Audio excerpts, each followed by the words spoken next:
जो शेतकरी कर्जात बुडाला आहे, थकीत आहे, पुन्हा कर्ज प्राप्त करू शकत नाहीये, कर्ज भरू शकत नाहीये,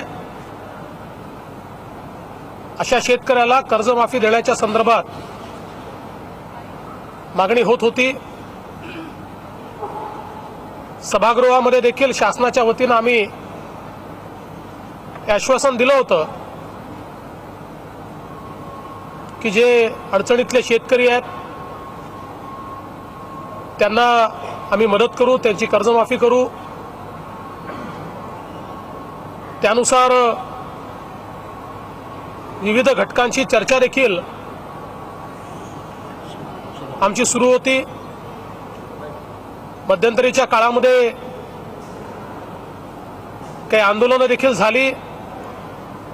त्या आंदोलकांना देखील आम्ही अतिशय स्पष्टपणे सांगितलं की राज्य सरकार सकारात्मक आहे आणि चर्चेला तयार आहे। एक मंत्री गटाची उच्चाधिकार समिती देखील आम्ही तयार केली होती, ज्यांनी शेतकऱ्यांची जी काही सुकाणू समिती होती त्या समितीशी देखील विविध चर्चा केल्या। मग राजू शेट्टी असतील, भाई जयंत पाटील असतील, रघुनाथ दादा असतील, बच्चू कडू असतील, धनंजय जाधव असतील, दुर्डे असतील, जे काही सुकाणू समितीचे सगळ्यांची नावं मी घेत नाही, पण त्या सगळ्या लोकांची विविध चर्चा या ठिकाणी झाल्या। काही मुद्द्यांवर एकमत झालं, काही मुद्द्यांवर होऊ शकलं नाही। आणि त्यानंतर मी स्वतः देखील गेल्या 2-3 दिवसांमध्ये विविध लोकांची चर्चा केल्या। चंद्रकांत दादांनी आणि समितीने चर्चा केल्या, विविध राजकीय पक्षांची चर्चा केली, मग काँग्रेस पक्ष असेल, राष्ट्रवादी काँग्रेस पक्ष असेल, या सगळ्या पक्षांची आम्ही चर्चा केली।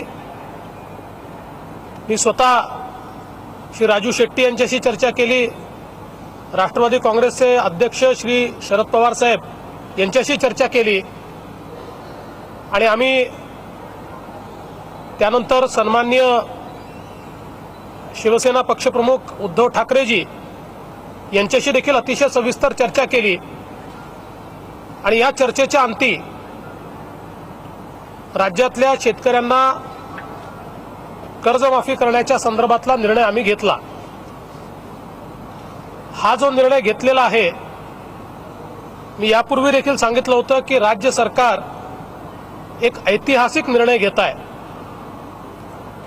आणि माझा दावा आहे की राज्याच्या देशाच्या इतिहासातला सगळ्यात मोठा निर्णय राज्य सरकारच्या माध्यमातून आज घेतला जातोय। काही पार्श्वभूमी आपल्यासमोर मला ठेवण्याची इच्छा आहे की आपण ॲग्रिकल्चर हाऊसहोल्ड पर कॅपिटा कर्ज किती आहे हे जर देशामध्ये बघितलं, म्हणजे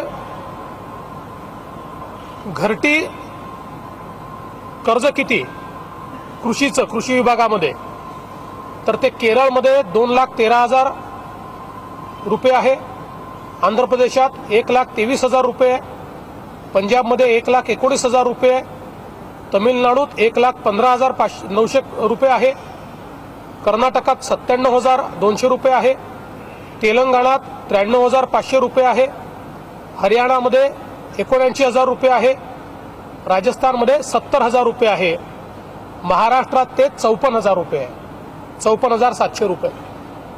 म्हणजे हे मी याकरता सांगतोय की जर आपण एकूण कर्जमाफीचा क्वांटम बघितला तर त्यातनं आपल्या लक्षात येईल या सगळ्या राज्याच्या तुलनेत घरटी कर्ज हे महाराष्ट्रामध्ये कमी आहे।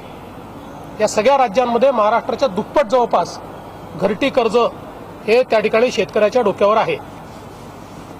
आणि आतापर्यंत ज्या काही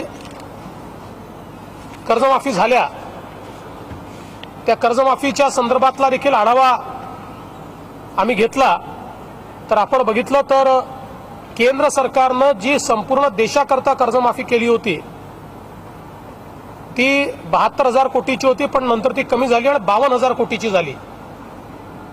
महाराष्ट्रामध्ये यापूर्वीची जी कर्जमाफी झाली होती ती 7,000 कोटी रुपयाची कर्जमाफी झाली होती। तेलंगणाने 15,000 कोटीची कर्जमाफी केली आहे, आंध्रने जवळपास 20,000 कोटीची केली आहे, पंजाबने 10,000 कोटी रुपयाची केली आहे, कर्नाटकने 8,000 कोटी रुपयाची केलेली आहे। या सगळ्याच्या पार्श्वभूमीवर महाराष्ट्र सरकारने घेतलेला निर्णय हा अभूतपूर्व अशा प्रकारचा निर्णय आहे। जवळजवळ 34,000 कोटी रुपयाची कर्जमाफी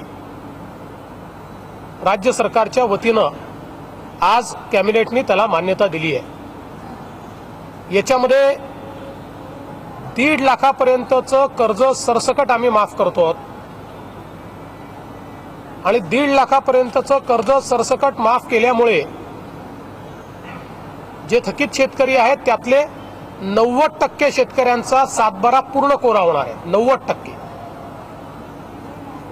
उरलेले जे 6 लाख शेतकरी आहेत त्यांच्याकरता आम्ही ओटीएसची योजना आणतो, ज्याच्यामध्ये 1.5 लाखाचं कॉन्ट्रीब्युशन राज्य सरकार देईल आणि त्यांना ओटीएस करून घेता येईल।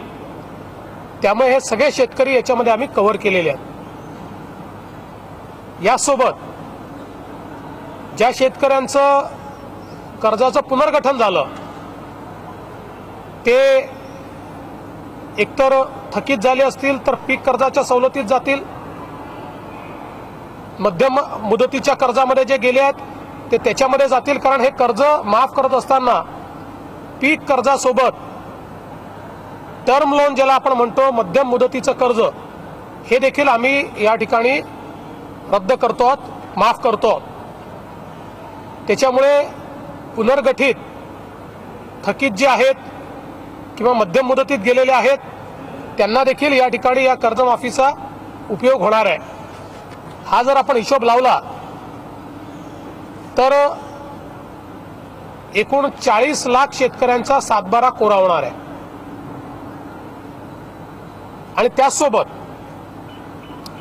जे शेतकरी नियमित कर्ज भरतायत त्या शेतकऱ्यांचा देखील हा सवाल असणार आहे की आम्ही नियमित कर्ज भरलं हे आमचं चुकलं का, आम्हाला प्रोत्साहन काही मिळणार आहे की नाही, आणि म्हणून तोही निर्णय आम्ही घेतला आहे आणि नियमित कर्ज भरणाऱ्या शेतकऱ्यांना 25% पण 25,000 कमाल मर्यादा इतकं आम्ही प्रोत्साहनपर अनुदान हे जमा करणार आहोत। आणि आता जे शेतकरी 30 जूनपर्यंत कर्ज भरतील त्यांनी तर ते तेवढं कर्ज कमी भरलं तरी देखील त्यांना ते अनुदान थेट त्यांच्या खात्यामध्ये तात्काळ हे आम्ही देण्याची व्यवस्था करू किंवा बँकांची आम्ही त्या संदर्भात टायअप करून तेवढे पैशाची हमी राज्य सरकार घेईल। त्यामुळे आपण जर विचार केला तर एकूण राज्यातल्या 89 लाख शेतकऱ्यांना 34,000 कोटी रुपयाची मदत या माध्यमातून होते आहे। अतिशय अभूतपूर्व अशा प्रकारचा निर्णय आहे। मला याची कल्पना आहे की या निर्णयाचा मोठा बोजा हा राज्य सरकारवर पडणार आहे। प्रसंगी आम्हाला काही कामं कमी करावी लागतील, पण अडचणीतल्या शेतकऱ्याला मदत करायचा निर्णय घेतल्यामुळे त्या निर्णयाच्या पाठीशी मंत्रिमंडळ अतिशय ठामपणे उभं आहे।